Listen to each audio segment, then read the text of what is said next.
विज्ञान विषय के इस YouTube चैनल पर आप सभी का स्वागत है। मैं doctor Jyoti Sachan, assistant professor SMM government girls college Bhilwara. आज के इस वीडियो में हम अध्ययन करने जा रहे हैं सर्कुलेटरी सिस्टम के बारे में। सर्कुलेटरी सिस्टम के जो वीडियोज़ हैं, इससे पिछले 3 वीडियो आप देख चुके हैं, जो पार्ट 1, पार्ट 2 और पार्ट 3 आपने देखा है। और उसमें हमने अध्ययन किया था कि सर्कुलेटरी सिस्टम जो है वह क्या होता है, उसकी परिभाषा को हमने जाना था, और सर्कुलेटरी सिस्टम को जो ऑर्गन मिलकर बनाते हैं वे ऑर्गन कौन कौन से हैं। जैसे इसके अंतर्गत आपने हृदय के बारे में विस्तार से अध्ययन किया था। हृदय की संरचना को अध्ययन किया गया था और उस संरचना पर विस्तार से चर्चा हुई। और उसके बाद जो हृदय की क्रियाविधि किस प्रकार से होती है, किस प्रकार से हृदय जो है संपूर्ण शरीर में हृदय जो रक्त है उसे पंप करता है, और किस प्रकार जो संपूर्ण शरीर का जो अशुद्ध रक्त है वो कलेक्ट होकर हृदय में आता है या प्रवेश करता है, उसका अध्ययन आपने विगत वीडियोस में किया है। आज के इस वीडियो में हम जो महत्वपूर्ण चर्चा करने जा रहे हैं वो है कि सर्कुलेटरी सिस्टम, रक्त परिसंचरण तंत्र जब आप पढ़ते हैं तो उसमें हृदय के साथ साथ रक्त वाहिनियों के बारे में भी अध्ययन किया जाता है। तो हृदय से जो निकलने वाली रक्त वाहिनियाँ होती हैं और पूर्ण शरीर में जिनका जाल बिछा हुआ होता है, वे मुख्य रूप से 2 प्रकार की रक्त वाहिनियाँ हैं, जो धमनी और शिराएं। ये 2 प्रकार की रक्त वाहिनियाँ हैं जो हृदय से रक्त को संपूर्ण शरीर में प्रवाहित करती हैं और संपूर्ण शरीर का रक्त कलेक्ट करके पुनः हृदय तक पहुंचाती हैं। तो इस प्रकार ये जो सर्कुलेटरी सिस्टम है, इसके अंतर्गत हृदय अपना महत्वपूर्ण कार्य करता है और उसी के साथ जो रक्त वाहिनियाँ हैं, ये दोनों मिल के सर्कुलेटरी सिस्टम का निर्माण करते हैं। और जो ह्यूमन बीइंग है, मानव जो है, ह्यूमन बीइंग में क्लोज टाइप का सर्कुलेटरी सिस्टम पाया जाता है, जिसके बारे में हम पहले चर्चा कर चुके हैं। तो आज हम अध्ययन करने जा रहे हैं धमनी और शिराओं के बारे में। यह जो वीडियो है आप जो देख रहे हैं, यह जो ह्यूमन फिजियोलॉजी का पेपर बच्चे पढ़ते हैं, जैसे BSc home science first year के स्टूडेंट जो ह्यूमन फिजियोलॉजी का पेपर पढ़ते हैं, उसी के साथ होम साइंस के स्टूडेंट्स जो मानव शरीर क्रिया विज्ञान या हेल्थ साइंस का पेपर पढ़ते हैं, उनके सिलेबस के अकॉर्डिंग यह वीडियो बनाया गया है। तो आज हम स्टार्ट करते हैं सबसे पहले धमनी के बारे में। अभी ये जो चित्र आप देख रहे हैं, इसमें आप देख रहे हैं कि धमनी का डायग्राम भी दिखाया गया है और शिराओं का डायग्राम भी दिखाया गया है। तो सबसे पहले हम डिस्कस करते हैं धमनी। ये जो पिंक कलर की पाइप आपको दिखाई दे रहे हैं, ये धमनी है, और ब्लू कलर से जो दिखाया दे रहा है वो शिराएं हैं। तो जो धमनी होती हैं, ये धमनियाँ जो होती हैं हमेशा रुधिर को हृदय से शरीर के विभिन्न अंगों तक पहुँचाती हैं। अर्थात हृदय से रुधिर को विभिन्न अंगों तक पहुंचाने का जो महत्वपूर्ण कार्य किया जाता है वह धमनियों के द्वारा किया जाता है। तो धमनियों में क्योंकि प्रेशर ज़्यादा है, तो धमनी की जो दीवारें होती हैं वो मोटी होती हैं और लचीली भी होती हैं, उनमें इलास्टिसिटी भी पाई जाती है। और इसकी जो अंदर की जो गुहा होती है उसमें वॉल्व नहीं होते हैं। अभी हम इसको जब शिराओं के बारे में अध्ययन करेंगे तो वहाँ पर आपको ये डिफरेंस साफ नज़र आ जाएगा कि जो धमनियाँ होती हैं उनमें वॉल्व नहीं होते हैं और धमनियों के द्वारा जो रुधिर है वह संपूर्ण शरीर में प्रवाहित किया जाता है। और जो महाधमनी हृदय से निकलती है वो आगे जाके धमनियों में और धमनिकाओं में विभक्त हो जाती है। और ये जो धमनिकाएं हैं, ये धमनिकाएं और पतली जो नलिकाओं में विभक्त होती है उसे केशिका कहते हैं। और यही केशिका जो होती है यह ऊतक और कोशिकाओं के संपर्क में आती है। अब धमनियों के बारे में हम विशेष जानकारी प्राप्त कर लेते हैं कि जो धमनियाँ होती हैं, जैसा कि आपको इस डायग्राम में दिखाई दे रहा है, धमनी जो है उसमें वॉल्व नहीं पाया जाता है। इसकी जो दीवार होती है वो मोटी होती है, गुहा जो है थोड़ी सक्रिय होती है और ये कभी पिचकती नहीं है। और रक्त जो है इसमें तेज़ी से प्रेशर के साथ, झटके के साथ प्रवाहित होता है।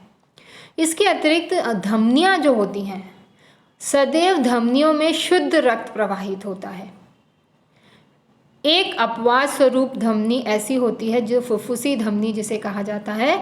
तो यह फुफ्फुसी धमनी जो होती है ये अशुद्ध रक्त को लेकर हृदय तक, फेफड़ों तक जाती है, जहाँ पर रक्त का शुद्धिकरण होता है। इस प्रक्रिया को आपने जब हृदय की संरचना और उसकी क्रियाविधि पर विस्तार से चर्चा की गई थी तो वहाँ हम ये पढ़ चुके हैं कि फुफ्फुसी धमनी ही केवल एक ऐसी धमनी है जो अशुद्ध रक्त को लेकर फेफड़ों तक जाती है। इसके अतिरिक्त शरीर में जितनी भी धमनियाँ होती हैं वे शुद्ध रक्त को संपूर्ण शरीर में प्रवाहित करती हैं। इसके अतिरिक्त धमनियों में अगर हम ये कहें अपवाद स्वरूप जो पल्मोनरी आर्टरी होती है वो अपवाद होती है, क्योंकि वह रक्त को हृदय से फेफड़ों तक लेकर जा रही है, और धमनियाँ वे होती हैं जो रक्त को हृदय से संपूर्ण शरीर में लेकर जाती हैं। तो जो फुफ्फुसी धमनी है और बाकी दूसरी जो धमनियाँ हैं वो शुद्ध रक्त को लेकर जाती हैं। तो ये एक अपवाद है धमनियों में। इसी के साथ जब हम चर्चा करते हैं शिराओं के बारे में, तो उससे पहले हम बात करें कि जो धमनियाँ हैं लास्ट में जाके केशिकाओं में परिवर्तित हो जाती हैं। जो पतली रक्तवाहिनी है जो एक कोशिकीय स्तर की बनी हुई होती है, इसको आप आगे इस डायग्राम से समझ सकते हैं। जैसे रेड कलर में जो आपको रक्तवाहिनी दिखाई दे रही है वो आर्टरीज हैं। इसके बाद ये जो आर्टरीज जब ऑर्गन में और ऑर्गन के अंदर भी टिश्यूज़ और सेल में प्रवेश करती है तो वहाँ पर ये कैपिलरीज में या केशिकाओं में कन्वर्ट हो जाती हैं। और केशिकाएं जो होती हैं वे एक कोशिकीय स्तर की बनी होती है, अर्थात एक कोशिका की लेयर की बनी होती हैं, और ये जो सेल और टिश्यूज़ हैं उनके कांटेक्ट में आती हैं। इसके पश्चात क्या होता है कि केशिकाओं के अंदर जो रुधिर प्रवाहित हो रहा है, जैसा कि इस डायग्राम में आपको दिखाई दे रहा है, ये केशिकाओं के अंदर जो रुधिर प्रवाहित होता है यह रुधिर केशिका और ऊतक के मध्य में जो के फलस्वरूप सेल्स में जो रुधिर है, शुद्ध रुधिर, वह सेल्स को दे दिया जाता है। अब शुद्ध रुधिर के अंदर ऑक्सीजन होती है, यह ऑक्सीजन के लिए आवश्यक होती है। के अंदर जब विभिन्न फलस्वरूप कार्बन डाइऑक्साइड प्रोड्यूस होती है, तो यह कार्बन डाइऑक्साइड युक्त जो रक्त होता है वह अशुद्ध रक्त होता है, जिसमें हीमोग्लोबिन जो है वो सेल्स की कार्बन डाइऑक्साइड को लेकर कार्बोक्सी हीमोग्लोबिन बनाता है। तो इस प्रकार जो अशुद्ध रक्त बनता है वो पुनः इन केशिकाओं द्वारा ग्रहण कर लिया जाता है। अब ये केशिकाएं जो होती हैं, अशुद्ध रक्त को लिए हुए जो केशिकाएं हैं, ये आपस में मिलके क्या बनाती हैं, शिराओं का निर्माण करती हैं। जैसा कि चित्र में आपको दिखाई दे रहा है, यह शिराओं का निर्माण करती हैं। तो शिरा जो होती है ये वे रक्तवाहिनियां हैं अशुद्ध रक्त के अशुद्ध रक्त को करके जाती हैं। हृदय के कौन से भाग में, दायां भाग है, वहां पर अशुद्ध रक्त एकत्रित होता है और हृदय के बाएं भाग में शुद्ध रक्त एकत्रित होता है। अब शिराओं की संरचना पर अगर चर्चा की जाए तो आप देखेंगे कि जो शिराएं होती हैं, जैसा आप इस डायग्राम में देख रहे हैं, शिराओं की जो दीवार होती है थोड़ी पतली होती है, आउटर लेयर और मस्कुलर लेयर जो है वो पतली है आर्टरी के कंपैरिजन में। और आर्टरीज में क्योंकि इलास्टिसिटी होती है तो उसमें इलास्टिक लेयर्स भी पाई जाती हैं, जबकि जो वीन्स होती हैं उनमें ये लेयर एब्सेंट होती है।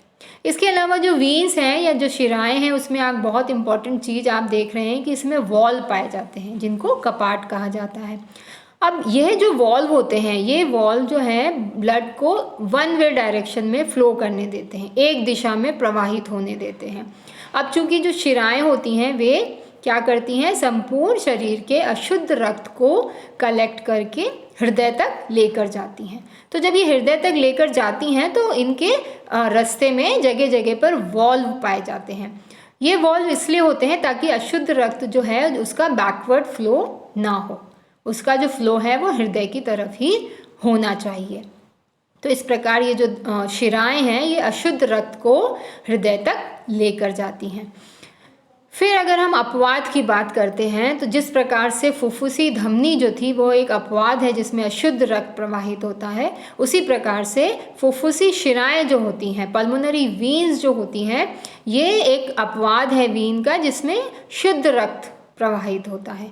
क्योंकि जो फुफ्फुसी शिराओं द्वारा अशुद्ध रक्त फेफड़ों तक ले जाया जाता है, वहाँ पर शुद्धिकरण की प्रक्रिया होती है। ऑक्सीजन रिलीज, ऑक्सीजन को ले लेता है ब्लड और कार्बन डाइऑक्साइड को रिलीज कर देता है। तो जो ऑक्सीजन युक्त जो रक्त बनता है वो होता है प्योर ब्लड। अब यह प्योर ब्लड जो होता है ये फुफ्फुसी शिराओं के द्वारा पुनः बाएं आलिंद में लाया जाता है। तो इस प्रकार जो फुफ्फुसी शिराएं हैं वह शुद्ध रक्त को लेकर आती हैं। इसके अतिरिक्त जितनी भी शिराएं हैं शरीर में वे सब अशुद्ध रक्त को हृदय तक लेकर जाती हैं। तो इस प्रकार अपवाद स्वरूप हमारे शरीर में एक शिरा ऐसी है जो शुद्ध रक्त को लेकर आती है और एक आर्टरी या धमनी ऐसी है जो अशुद्ध रक्त को फेफड़ों तक लेकर जाती है। तो इस प्रकार आज आपने अध्ययन किया कि धमनी और शिराओं की संरचना क्या है और ये किस प्रकार से शरीर में कार्य करती हैं। तो इस प्रकार जो सर्कुलेटरी सिस्टम, रक्त परिसंचरण तंत्र आप पढ़ रहे हैं वह चैप्टर यहाँ कंप्लीट होता है और यहाँ पर धमनी और शिराओं के बीच क्या अंतर है वह भी आपने जान लिया है और इस डायग्राम की प्रैक्टिस करते हुए धमनी और शिराओं में जो अंतर है उसको भी आप जान चुके हैं। धन्यवाद।